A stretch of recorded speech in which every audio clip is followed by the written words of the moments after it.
かつて、高度なテクノロジーが大陸を覆っていた。だが、異常気象を機に歯車が壊れ始め、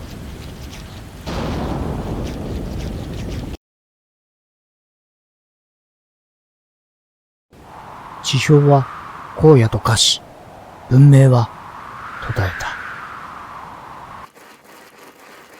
機械が暴走し、秩序は乱れ、獰猛な獣に人類は貪られた。それでも抗い続けようとするが、人々は貧困に苦しむ日々を強いられ、堂々と犯罪行為を行う者が続出した。人々は飢え、理性を失ってしまった。野蛮な狂人たちは生きるために略奪を行った。力のない者は奴隷となり、尊厳は剥奪された。大陸の国同士は思想を非難し合い、争いが起きた。争いは憎しみの連鎖を生み、世界は崩壊し続けるのであった。私は嘆き、怒った。そして恐れるがあまり彼らに制裁をするのであった。バカ野郎、この野郎。そこで今日は皆さんにちょっと殺し合いをしてもらいます。バトルロワイヤル？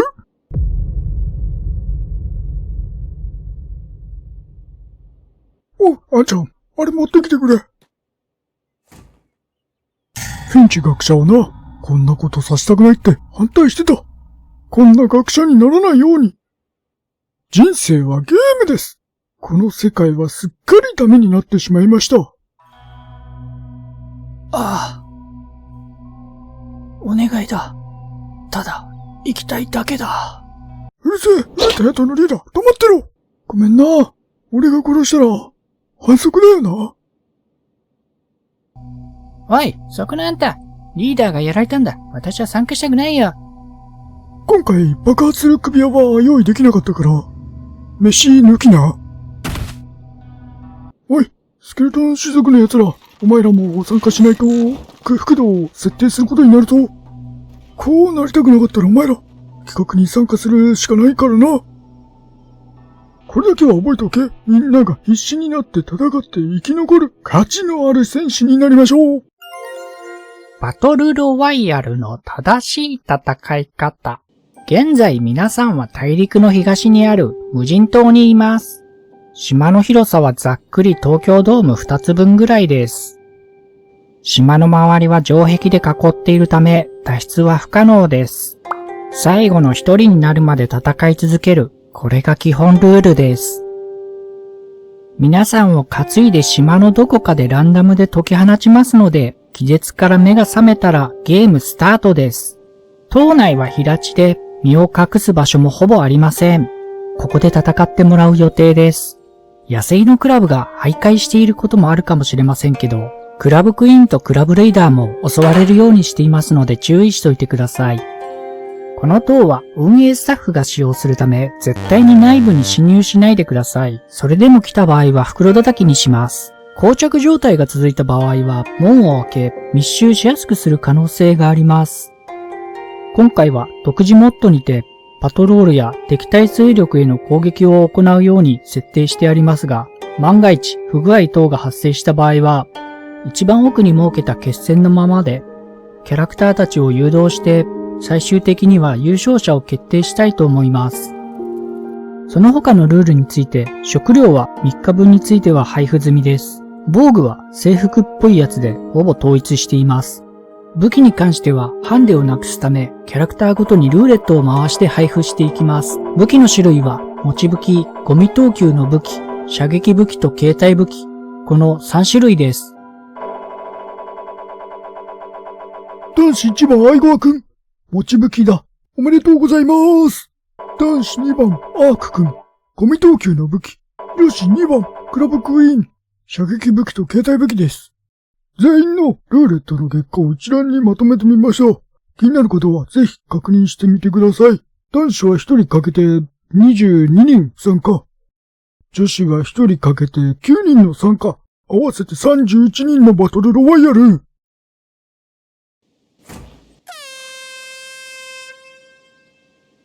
運営スタッフの皆さんは、急いで監視塔へ避難してください。戦いに巻き込まれても、労災は出ませんので、入念に戸締まりはしといてくださいね。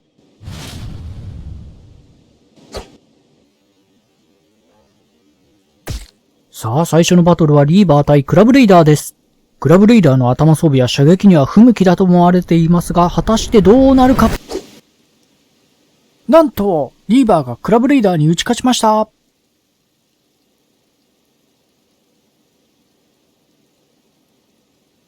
クラブレイダー勢いに乗って次の獲物に射撃を行います。だが次の相手はリーバーの棟梁であるバラモンです。おっと、クラブレイダー、バラモンにかなわないと見て逃走を図る。が、さすがはバラモンです。ここは確実に仕留めました。バラモン次はクラブクイーンへ勧誘を装い襲いかかります。クラブクイーンは負傷していて武器を使えない状態です。おそらく開幕のリーバーの矢傷が癒えてないのでしょう。これは万事休すです。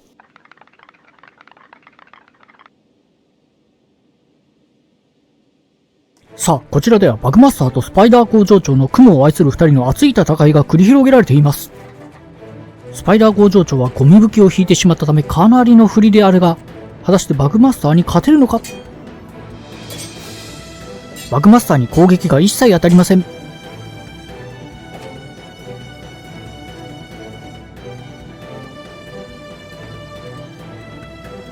カニバルの肉の王が挑むのはアーマーキングのスラル。これは勇気は叩いたいがかなり厳しい。肉叩きのようにボコボコに伸ばされてしまった。おっと、地面を這いずりながらもまだ戦う肉の王。だがとどめを刺された。カニバル大術師が弓矢で応戦しています。リロードが間に合っていない。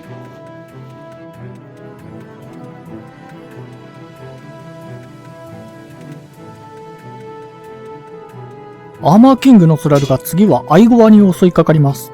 アイゴアの攻撃が見事に決まっていく。アイゴアの圧倒的勝利です。アイゴアの相方である皇帝天狗が援護射撃を行っています。アイゴアがすかさず攻撃をする見事な連携です。アーマーキングも反撃する。2対1の状況をアーマーキングは打破をできるのか。そりゃ無理だ。ホーリーネーションのトップ2が目を覚ましました。フロー忍者のモールに襲いかかるホーリーロードフェニックス。一発で終わらせた。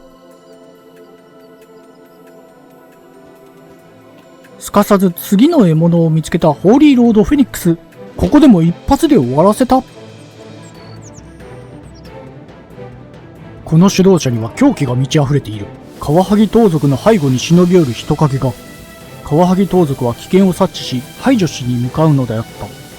反霊主義のピン対カワハギ盗賊の1対1である。反霊主義者のリーダーであるテンフィストがピンの助立ちに登場してきた。そこへカワハギ盗賊の棟梁であるサバンもこの戦いに参戦してきた。一瞬で勝敗はついたと思ったが、カワハギ盗賊は息を引き返し治療を行うのであった。反霊主義者のジンの背後ではサバンが目を覚まし治療を行っていたのであった。カワハギ盗賊はまだこの戦いを諦めていない。彼らは命のある限り戦い続けるのである。彼らを突き動かすもの、それは人間の皮を剥ぐという土畜生の精神である。ジンの背後に忍び寄るサバン。しかしジンは気づいていた。サバンは地面に這いつくばりながらも懸命に剣を振る。ジンは一人でいたが手負いの者には負けぬという意気込みで奮戦するのであった。しかしカワハギ盗賊はサバンの助太刀ができるまで回復していた。サバンとカワハギ盗賊の2方向からの攻撃にジンは苦戦していた。そしてジンは崩れ落ちてしまった。仲間の異変を察知したピンとテンフィストが急いでジンの元へ駆け寄る。パトロールで周辺の安全を確認していた一瞬の出来事であったのだ。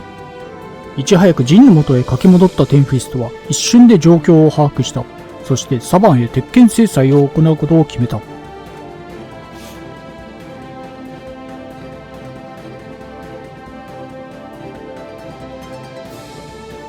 ジンはテンフィストに命を救われた。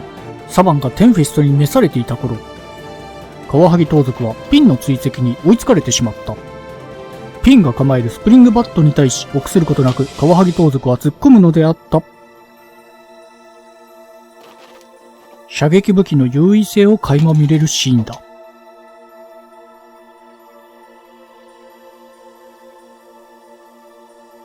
反霊主義者たちが助け合う一方で、ビッググリムとスワンプモンエイが仲間割れをする現象が起きていた。ハウンズのリーダーであるビッググリムはスワンパーズに裏切られるとは思いもしなかっただろう。スワンプモンエイはモングレルの忍び衛兵にも攻撃を仕掛ける。距離を詰めることに成功した忍び衛兵の反撃だ。スワンプモンエイは射撃能力は40前後と比較的高いのだが、近接能力は30満たないという明らかに近接戦向きではないのである。つばぜり合いの音に導かれるようにバグマスターが登場してきた。バグマスターは今までに感じたことない殺気を感じ、その場をすぐ去るのであった。異様な殺気の正体は第二帝国を創設した一人とされているスケルトンのキャットロンであった。キャットロンが一瞬ひるみ、バグマスターが追撃を行おうとするが、キャットロンはそれを読んでいた。そして茂みに隠れていたモングレルのアークを発見すると、容赦のないとどめを刺すのであった。キャットロンは人類と一部のスケルトンに対し恨みを抱いている。積年の恨みを晴らすかのようにフォーリングサンを振るキャットロン。彼の怒りを鎮めれる者はいない。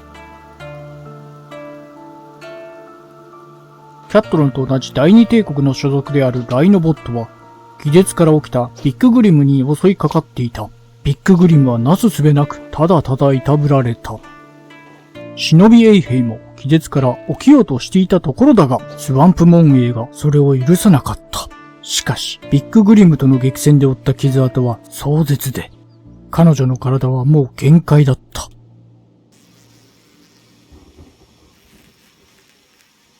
バラモンは勇敢にもシェク王国のエサタと腐敗の5人に戦いを挑んでいた。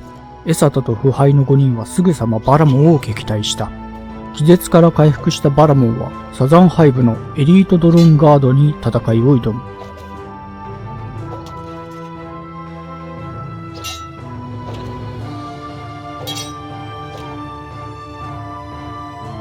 バラモンは何度も打ちのめされようとも立ち上がって戦いを挑む。どんなに強敵であろうともバラモンは諦めない。生きている限り戦い続けるのである。戦いを愛し、戦いで儚く散る。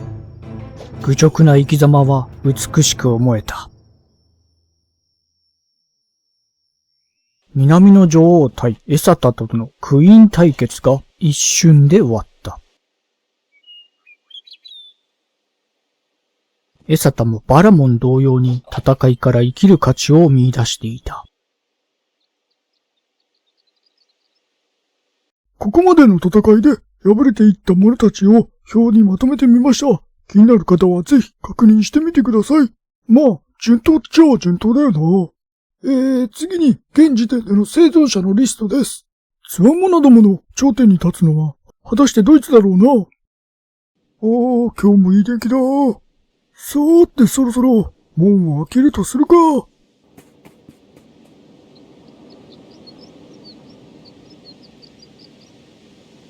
参加者の皆さんは今すぐ門をくぐってください。門をくぐらないと総勢30人で袋叩きにします。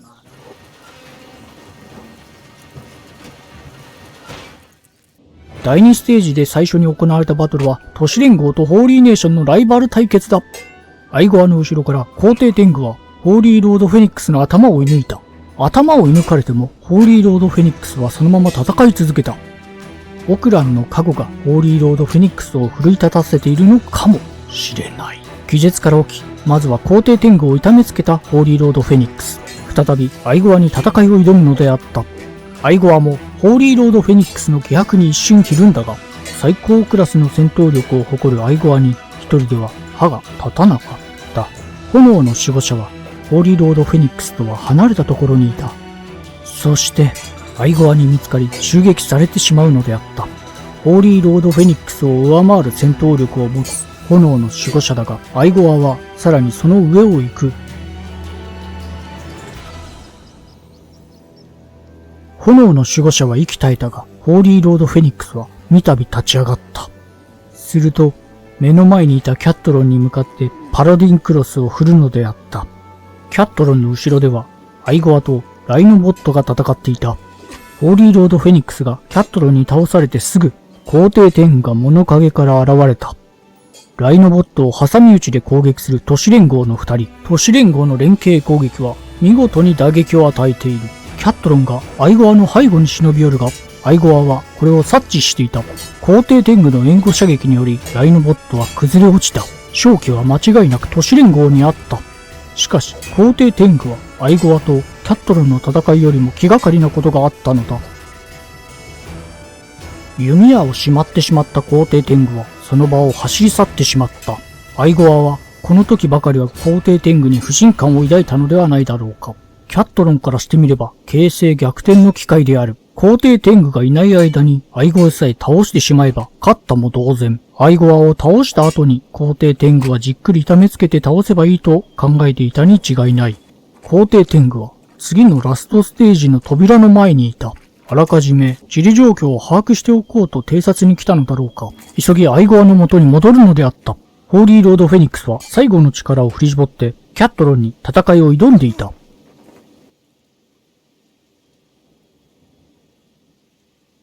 皇帝天狗は再び決戦の場に戻ってきた。忍者のごとく移動し、ライノボットに照準を合わせる皇帝天狗。ライノボットはその場で立ちすくんでいた。皇帝天狗の奇襲により、ライノボットは再び昇天してしまうのであった。残るキャットロンにも矢を放つ皇帝天狗。さらにアイゴアも地面を這いずりながらもキャットロンへ攻撃をする。キャットロンは発狂しながらフォーリングサンをアイゴアへ振り下ろす。皇帝天狗のクロスボウの矢はキャットロンの背中を射抜いていたが、キャットロンはなかなか倒れない。そしてキャットロンは気づいた。皇帝天狗を先に片付けてしまえばいいのだと。身動きが取れないアイゴアはさほど脅威ではない。それに気づくまでに時間が必要だったのはキャットロンの CPU の劣化が原因なのかもしれない。乾いた金属音の音が悲しく響き渡る。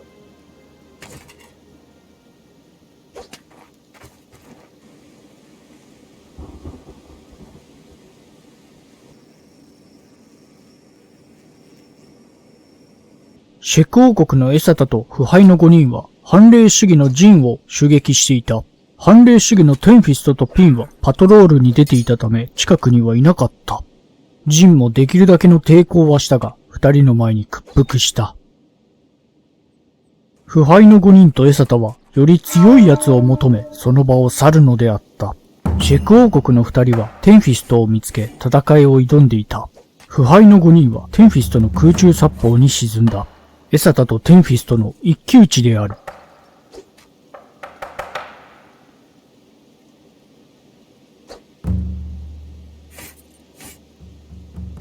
エサタのフレグメントアックスに苦戦をするテンフィストであったが、一瞬の隙を見逃さなかった。テンフィストに遅れ、ピンも気絶から回復したシェク王国の二人に攻撃を仕掛けるのであった。テンフィストに打ちのめされたエサタと腐敗の5人だが、テンフィストの戦いで負った傷跡は深かった。エサタは三度起き上がると、まるで自分の死に場所を探しているかのように駆け巡っていた。そして、ピンに再び戦いを挑むのであった。ピンが放った矢が、エサタの顔面を真正面から射抜いていた。エサタは、最後の力を振り絞り、起き上がるのであった。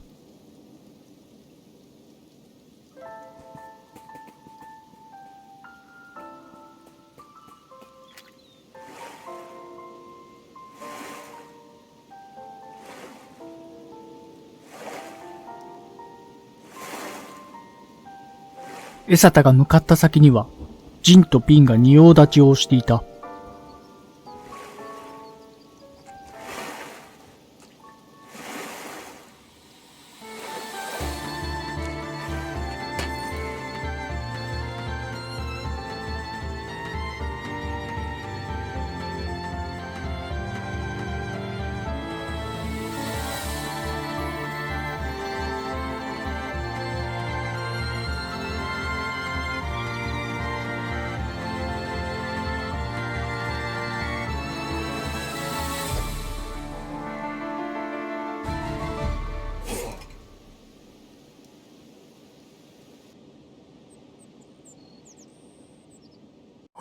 ここまで第1、第2ステージと勝ち抜けてきた皆さんおめでとうございます。次がいよいよ最後のステージです。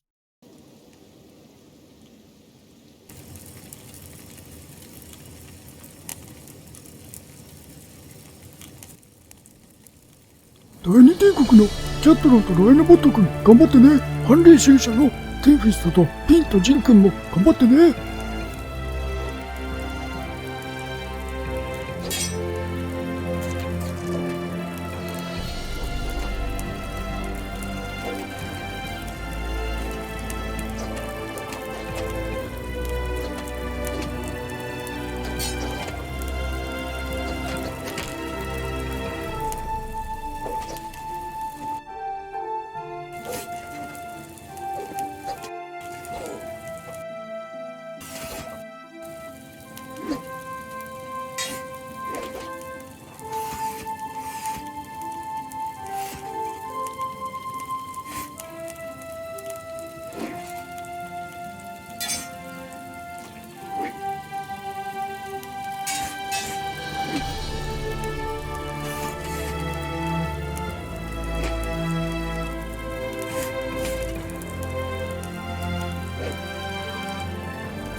激戦を制した反霊主義のテンフィストは、ラストステージの出口前にいたバトルロワイヤル運営は最後の優勝者について会議を行っていた。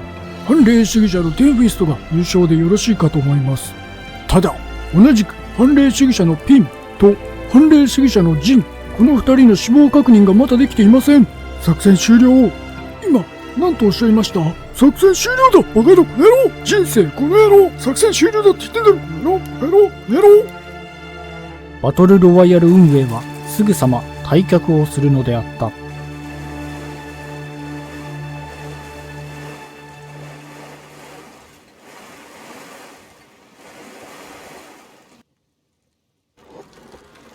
ーテンフィスト、中に入ってこいよ。優勝おめでとうテンフィスト。お前ならやれると思ったよ。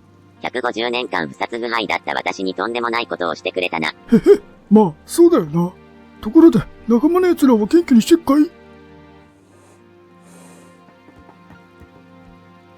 二人とも走れるぐらい回復してるか。そうか。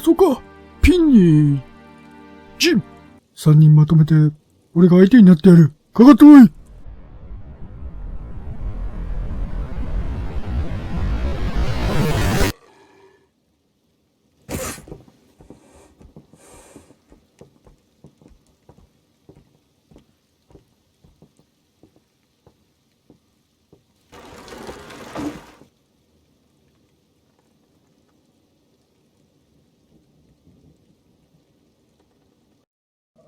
人のことを嫌いになるってのは、それなりの覚悟しろってことだ。